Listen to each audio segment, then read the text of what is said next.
Halo semua, perkenalkan saya Najinanda dari Universitas Pelita Harapan.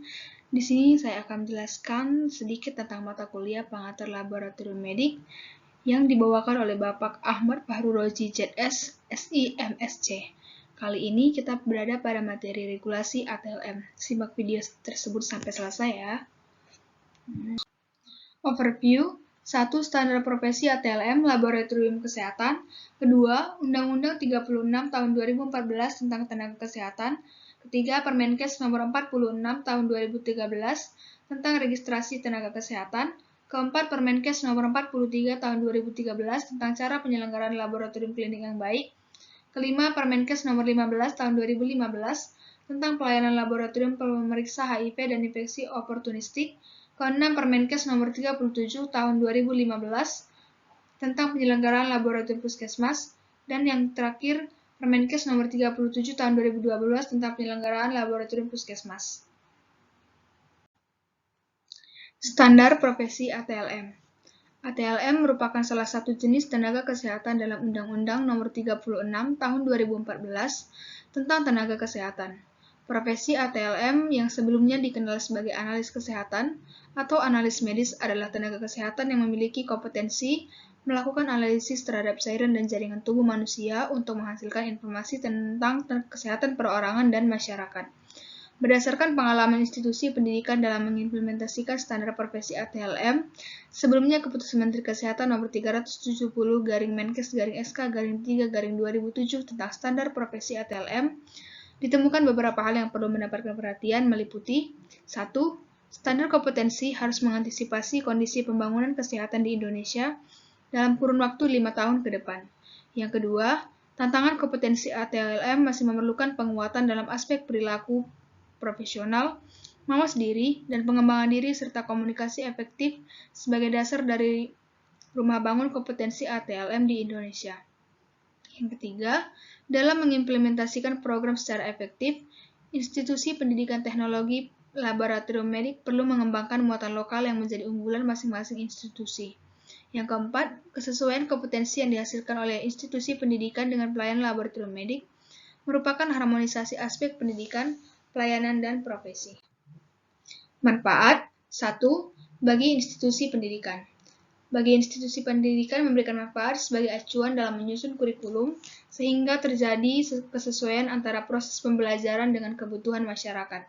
Dengan demikian, meskipun kurikulum antara perguruan tinggi memiliki perbedaan, tetapi ATLM yang dihasilkan dari berbagai program studi diharapkan memiliki kesetaraan dalam penguasaan kompetensi. 2. Bagi pemerintah atau pengguna. A. Sebagai acuan bagi institusi yang berwenang untuk menyusun pengaturan kewenangan profesi ATLM dengan memperhatikan kompetensi. B. Sebagai acuan dalam perencanaan pelatihan karena dapat diketahui kompetensi apa yang telah dikuasai seseorang ATLM dan kompetensi apa yang perlu ditambah, sesuai dengan kebutuhan spesifik di tempat kerja. 3. Bagi masyarakat, masyarakat dapat mengetahui secara jelas kompetensi yang akan dikuasai oleh ATLM. 4. Bagi ahli teknologi laboratorium medik, A. Pedoman dalam pelaksanaan praktik TLM. B. Alat ukur kemampuan diri. 5. Bagi organisasi profesi, A. Sebagai acuan dalam menyelenggarakan program pengembangan kompetensi secara berkelanjutan. B. Sebagai acuan untuk menilai kompetensi ATLM lulusan luar negeri. Komponen kompetensi 1. Area profesional yang luhur. 2. Area mawas diri dan pengembangan diri. 3. Area komunikasi efektif dan area pengelolaan informasi. 4. Area landasan ilmu laboratorium medis. 5. Area keterampilan laboratorium medik. Dan 6. Area pengelolaan masalah kesehatan berbasis laboratorium. Area kompetensi 1. Profesionalitas yang luhur. Meliputi A. Agama sebagai nilai moral yang menentukan sikap dan perilaku manusia. B. Aspek agama dan etika dalam praktik profesional ahli teknologi laboratorium medik. C. Pluralisme keberagamaan sebagai nilai sosial di masyarakat dan toleransi.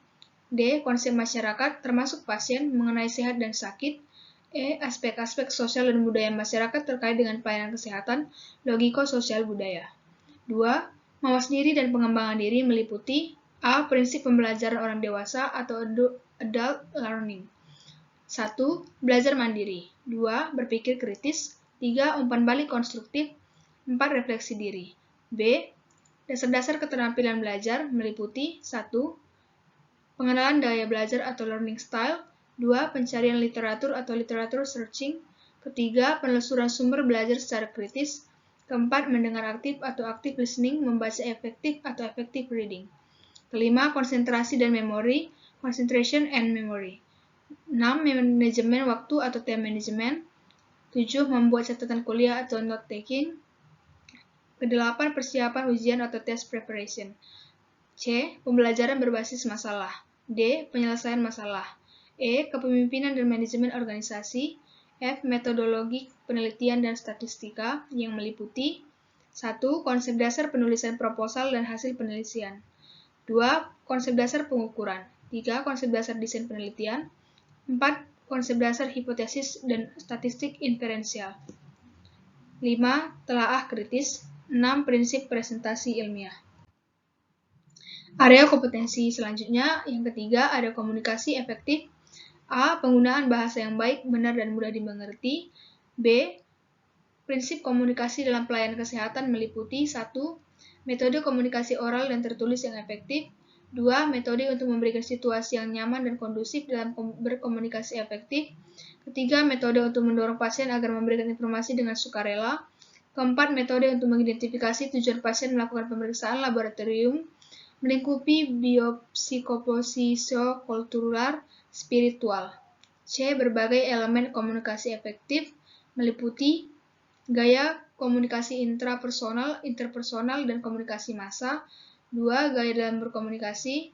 Ketiga, bahasa tubuh, kontak mata, cara berbicara, tempo berbicara, ton suara, kata-kata yang digunakan atau dihindari. Keempat, keterampilan untuk mendengarkan aktif. Kelima, teknik fasilitasi pada situasi yang sulit, misalnya pasien marah, sedih, takut, bahkan kondisi khusus. Yang keenam, teknik penanganan komplain pelanggan. Ketujuh, teknik negosiasi, persuasi, dan motivasi. D. Komunikasi lintas budaya dan keberagaman. Perilaku yang tidak merendahkan atau menyalahkan pasien, bersikap sabar dan sensitif terhadap budaya. E. Kaidah penulisan dan laporan ilmiah. F. Komunikasi dalam public speaking. Yang keempat, pengelolaan informasi. A. Teknik keterampilan dasar pengelolaan informasi. B. Metode riset dan aplikasi statistik untuk menilai kesalahan informasi ilmiah. C. Keterampilan pemanfaatan evidence-based medicine atau EBM. D. Teknik diseminasi informasi dalam bidang kesehatan, baik lisan maupun tulisan dengan menggunakan media yang sesuai. E. Manajemen sistem informasi laboratorium untuk peningkatan mutu pelayanan laboratorium medik. Yang kelima, landasan ilmiah ilmu laboratorium medik. A. Prinsip penyelesaian masalah kesehatan dengan pendekatan ilmu kelaboratoriuman. 1. Hematologi. 2. Kimia klinik. 3. Imunoserologi. 4. Imunohematologi. 5. Mikrobiologi. 6. Parasitologi. 7. Virologi. 8. Biologi molekuler. 9. Biologi medik. Ke-10. Sitohistokimia. Dan ke-11 toksikologi klinik. B. Diagnosis laboratorium sesuai prosedur standar meliputi 1. Prinsip-prinsip pengujian atau diagnosis. 2. Teknologi diagnosis laboratorium medik. C. Interpretasi hasil pemeriksaan secara analitik meliputi 1. Patofisiologi dan penalaran aspek laboratorium dari berbagai kasus gangguan kesehatan. Yang kedua, hubungan antara hasil pengujian, diagnosis, informasi klinis, dan terapi berdasarkan nilai rujukan, nilai kritis, keterbatasan metode, hasil yang tidak mungkin, kondisi klinis, dan hasil pengujian lainnya. Ketiga, penggabungan antara hasil pengujian dengan kriteria pengendalian mutu internal. 4. Investigasi terhadap hasil yang tidak masuk akal atau hasil yang tidak mungkin. Keenam, keterampilan laboratorium medik meliputi A. Teknik pengambilan dan penanganan spesimen biologis. B. Uji kualitas media dan reagensia. C. Kalibrasi dan perawatan instrumen. D. Verifikasi dan validasi metode. E. Teknik pengujian cairan tubuh dan jaringan tubuh manusia atau mikroskopis dan otomatisasi. F. Kontrol kualitas dan validasi hasil. G. Interpretasi hasil secara analitik. Yang ketujuh, pengelolaan masalah kesehatan berbasis laboratorium. A. Kebijakan dan manajemen kesehatan. B. Standar pelayanan minimal atau SPM, termasuk laboratorium medik di fasilitas pelayanan kesehatan primer, sekunder, dan tersier. C. Sistem Kesehatan Nasional atau SKN, termasuk sistem rujukan laboratorium. D. Pembiayaan kesehatan termasuk jaminan atau asuransi kesehatan masyarakat. E. Penjaminan mutu pelayanan kesehatan. F. Pendidikan dan pelayanan laboratorium medik. G. Promosi kesehatan masyarakat berbasis laboratorium. H. Faktor risiko masalah kesehatan masyarakat berbasis laboratorium. I. Faktor risiko penyakit. J. Epidemiologi dan surveillance. K. Statistik dan manajemen data kesehatan. I. Prinsip pelayanan kesehatan primer, sekunder, dan tersier. M. Prinsip keselamatan pasien atau patient safety and medication safety. N. Prinsip interprofesionalisme dalam pendidikan kesehatan. Daftar permasalahan pemeriksaan laboratorium medik meliputi 1. Tahapan praanalitik. Biasanya yang terjadi itu data pasien yang tidak lengkap, persiapan pasien yang kurang umum, pengambilan spesimen dalam keadaan basah, dan B. Menghindari obat-obatan sebelum spesimen diambil, menghindari aktivitas fisik yang berlebihan, memperhatikan posisi tubuh dan juga variasi diurnal. Yang ketiga, faktor pada pasien yang dapat mempengaruhi hasil pemeriksaan. Yang pertama ada diet, obat-obatan, merokok, alkohol, aktivitas fisik, ketinggian atau altitude, demam, dan juga trauma. I. Variasi circadian ritme, umur, ras, jenis kelamin, dan kehamilan. Keempat, informasi tindakan yang kurang jelas. 5. Tidak dilakukan informed consent. 6. Prosedur pengambilan spesimennya tidak standar. 7. Spesimen yang tidak memenuhi persyaratan yang meliputi hemolisis, ikterik, lipemik, volume kurang, serta kontaminasi. 8. Antikoagulan yang tidak tepat. 9. Penanganan spesimen yang tidak memenuhi persyaratan. B. Tahapan analitik. 1. Pemilihan metode pemeriksaan yang tidak sesuai. 2. Tidak dilakukan uji kualitas media dan reagensia. Ketiga, kalibrasi dan perawatan peralatan laboratorium yang tidak baik. 4. Prosedur pemeriksaan tidak sesuai SOP. 5. Sentrifugasi, pipetasi, inkubasi, dan pengukuran yang tidak tepat. 6. Kegiatan pemantapan mutu internal atau PMI tidak dilakukan secara optimal. C. Tahapan pasca analitik. 1. Pelaporan hasil yang tidak sesuai. 2. Validasi hasil tidak dilakukan secara benar. 3. Penyampaian informasi hasil yang tidak tepat. 4. Keselamatan kerja dan patient safety. Kesimpulan, standar kompetensi ATLM ini dapat menjadi acuan landasan bagi ahli teknologi laboratorium dalam menjalankan tugas dan tanggung jawabnya dalam memberikan pelayanan laboratorium medik yang terstandar di semua fasilitas pelayanan kesehatan. Undang-Undang Nomor 36 Tahun 2014 tentang Tenaga Kesehatan. Pertama, memiliki ijazah pendidikan di bidang kesehatan atau ATLM, memiliki sertifikat kompetensi atau sertifikat profesi, memiliki surat keterangan sehat fisik dan mental, memiliki surat pernyataan telah mengucapkan sumpah atau janji profesi, dan membuat pernyataan mematuhi dan melaksanakan ketentuan etika profesi. Syarat perpanjangan STR, memiliki STR lama, memiliki sertifikat kompetensi atau sertifikat profesi, memiliki surat keterangan sehat fisik dan mental, membuat pernyataan mematuhi dan melaksanakan ketentuan etika profesi, telah mengabdikan diri sebagai tenaga profesi atau vokasi di bidangnya, memenuhi kecukupan dalam kegiatan pelayanan, pendidikan, pelatihan, dan atau kegiatan ilmiah lainnya. A.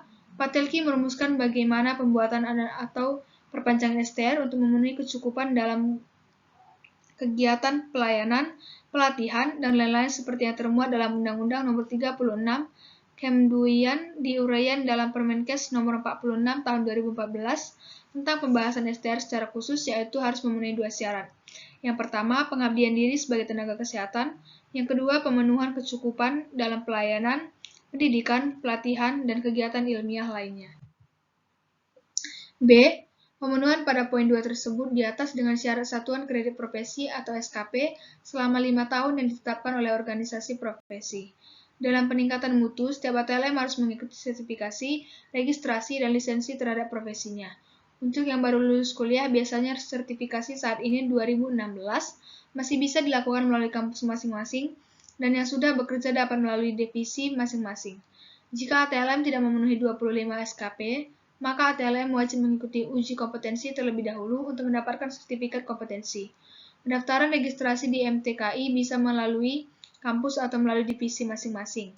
Jika sudah terdaftar, ATLM akan mendapat surat tanda registrasi dari Kementerian Kesehatan, yang artinya Anda sudah sah terdaftar di kementerian, dan STR merupakan bekal untuk melamar kerja di berbagai instansi, baik itu swasta dan pemerintahan. STR ini berlaku nasional. Memenuhi kebutuhan masyarakat akan tenaga kesehatan, bekerja sesuai dengan kebutuhan masyarakat, memberikan perlindungan kepada masyarakat, meningkatkan dan mempertahankan mutu kesehatan, serta memberikan kepastian hukum kesehatan. Permenkes nomor 23 tahun 2015 tentang penugasan khusus tenaga kesehatan berbasis tim atau team-based dalam mendukung program Nusantara Sehat. Dalam peraturan menteri ini yang dimaksud dengan 1. Tenaga kesehatan harus memiliki pengetahuan dan keterampilan. 2. Fasilitas pelayanan kesehatan digunakan untuk upaya kesehatan. 3. Standar profesi tenaga kesehatan dapat dilihat dari uji kompetensi untuk mengetahui pengetahuan serta keterampilan. 5. Sertifikat kompetensi itu merupakan sebuah pengakuan atas prestasi dan kompetensi tersebut. 6. Registrasi merupakan pencatatan resmi tenaga kesehatan yang memiliki sertifikat kompetensi dan kualifikasinya. 7. STR itu diberikan bagi tenaga kesehatan yang telah diregistrasi. 8. Tenaga kesehatan yang akan menjalankan praktik harus memiliki izin dari pemerintah. 8. Tenaga kesehatan harus memperoleh STR, wajib memiliki sertifikat kompetensi. Permenkes nomor 43 tahun 2013 tentang cara penyelenggaraan laboratorium klinik yang baik. Pelayanan pemeriksaan spesimen klinik, upaya diagnosisi atau penyembuhan harus mendapatkan informasi kesehatan perorangan, di mana lab klinik melaksanakan kegiatan peningkatan dan pemantapan mutu hasil pemeriksaan laboratorium. Penyelenggaraan lab klinik yang baik, ada pelayanan serta hasil yang bermutu dapat dipertanggungjawabkan. Lab harus memenuhi kriteria organisasi, ruang, fasilitas, peralatan, bahan, spesimen, mutu, serta pencatatan dan pelaporan. Pembinaan dan pengawasan penyelenggaraan lab klinik hanya dapat dilakukan pihak berwajib sesuai dengan tugas dan fungsinya masing-masing. Permenkes nomor 15 tahun 2015 tentang pelayanan laboratorium pemeriksa HIV dan infeksi oportunistik menetapkan Peraturan Menteri Kesehatan tentang pelayanan laboratorium pemeriksa HIV dan infeksi oportunistik, meliputi pemeriksaan HIV atau infeksi oportunistik bertujuan sebagai pedoman dan acuan dalam melakukan rujukan dan pemantapan mutu, pengawasan dan pembimbingan, serta pencatatan dan pelaporan. Pelayanan pemeriksaan HIV dan infeksi oportunistik dilakukan dalam rangka konseling dan tes HIV, keamanan transfusi darah, transplantasi organ dan jaringan, surveillance, serta pemantapan terapi ARF. Pelayanan laboratorium pemeriksaan HIV dan infeksi oportunistik didukung oleh standar prosedur operasional yang memadai serta sumber daya manusia yang memadai, serta prasarana dan sarana. Pemantapan mutu harus meliputi internal maupun eksternal. Pemantapan mutu pemeriksaan diagnosis HIV dan infeksi oportunistik serta CD4 dan viral load. Setiap pemeriksaan HIV dan infeksi oportunistik harus menggunakan reagen diagnostik HIV yang memiliki izin edar sesuai ketentuan undang-undang setelah wajib melakukan evaluasi secara berkala. Permenkes nomor 37 tahun 2012 tentang penyelenggaraan laboratorium puskesmas. 1. Puskesmas, pelaksana teknis dinas kesehatan kabupaten atau kota yang bertanggung jawab menyelenggarakan pembangunan kesehatan di wilayah kerja tertentu. 2. Puskesmas dengan tempat perawatan diberi tambahan ruangan dan fasilitas untuk melaksanakan pertolongan persalinan dan perawatan atau perawatan sementara. 3. Laboratorium puskesmas adalah sarana pelayanan kesehatan di puskesmas yang melaksanakan pengukuran, penetapan, dan pengujian terhadap bahan yang berasal dari manusia untuk menentukan jenis penyakit, penyebaran penyakit, kondisi kesehatan, atau faktor yang berpengaruh pada kesehatan perorangan maupun masyarakat. 4. Laboratorium puskesmas diselenggarakan berdasarkan kondisi dan permasalahan kesehatan setempat dalam meningkatkan kesehatan masyarakat. 5. Laboratorium puskesmas diselenggarakan dengan harus memenuhi kriteria yang harus diselenggarakan dan diketahui disetujui oleh Kepala Dinas Kesehatan atau kota setempat. 6. Pembinaan dan pengawasan diarahkan untuk meningkatkan kinerja dalam rangka menjamin mutu pelayanan kesehatan di puskesmas. Peraturan Menteri Kesehatan Republik Indonesia Nomor 42 tahun 2015 tentang izin dan penyelenggaraan praktik ahli teknologi laboratorium medik, menetapkan Peraturan Menteri Kesehatan tentang izin dan penyelenggaraan praktik ahli teknologi laboratorium medik. 1. ATLM merupakan seorang yang memiliki kompetensi melakukan analisis terhadap cairan dan jaringan tubuh manusia untuk menghasilkan informasi kesehatan perseorangan maupun masyarakat. Yang kedua, fasilitas pelayanan kesehatan digunakan untuk menyelenggarakan upaya kesehatan. Ketiga, SDR-TLM adalah bukti tertulis yang diberikan oleh konsili tenaga kesehatan yang telah diregistrasi. 4. SIP ATLM adalah bukti tertulis yang diberikan pemerintah sebagai pemberian kewenangan untuk menjalankan praktik.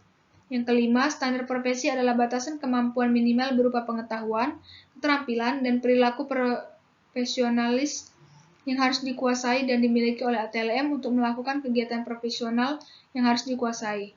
6. Kualifikasi ATLM ditentukan berdasarkan Diploma 3 sebagai ahli media teknologi laboratorium medik dan Diploma 4 sebagai sarjana terapan teknologi laboratorium medik. Ke-7, SDR ATLM berlaku selama 5 tahun.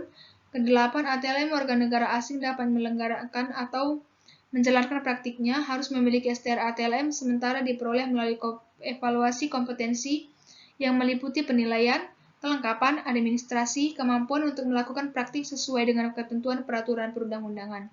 Ke-9, untuk memperoleh SIP ATLM harus mengajukan permohonan kepada pemerintah daerah, kabupaten atau kota dengan melampirkan fotokopi ijazah yang dilegalisir, fotokopi SDR ATLM, surat keterangan sehat dari dokter yang memiliki surat izin praktik, surat keterangan kerja dari fasilitas pelayanan kesehatan yang bersangkutan, pas foto berwarna terbaru ukuran 4x6 cm berlatar belakang merah, rekomendasi dari Kepala Dinas Kesehatan Kabupaten atau Kota, atau pejabat yang ditunjuk, rekomendasi dari organisasi profesi.